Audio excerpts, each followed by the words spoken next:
How do you adapt the CAC payback period for usage-based pricing models? Well, let's find out in today's edition of SaaS Metrics School. Welcome. My name is Ben Murray. Thanks for joining today. So, CAC payback period is a top operator and investor metric. It determines the efficiency in acquiring new customers.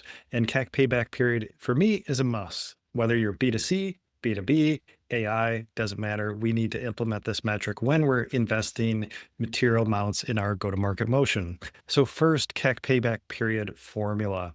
So in the numerator, we have CAC. So that unit cost to acquire a customer. Now make sure you know, what does a customer mean to you, because parent-child relationships can get pretty messy. So make sure you identify what is a customer to you so you can get that unit cost CAC measurement correct in the numerator.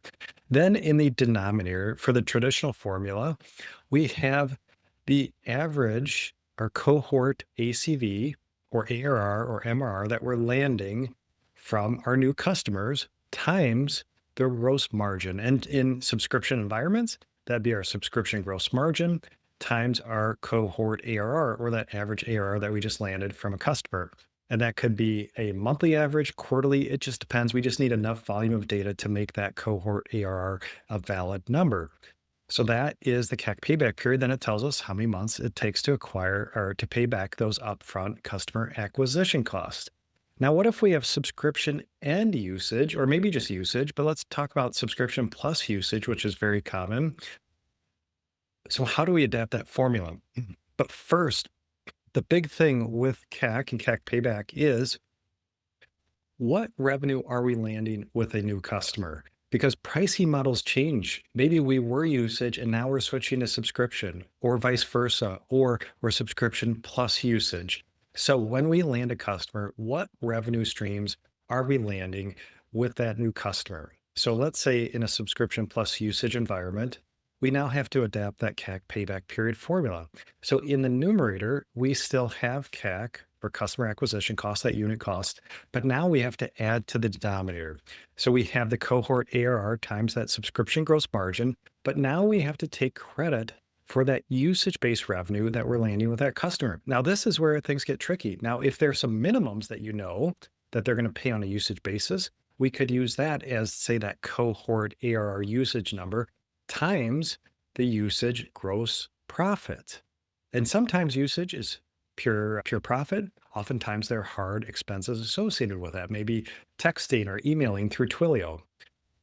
And if we don't know a minimum or a good number for that usage cohort ARR, we can often estimate and look at our trends and our usage data to see, on average, maybe customers are paying us around 600 on average in usage revenue. And if that's predictable and not seasonal or cyclical, yeah, we could use that number as an estimate in the CAC payback period numbers. So this is where some of that judgment comes into play, that SaaS operator, SaaS CFO judgment on what's that good estimate of the usage that we're landing.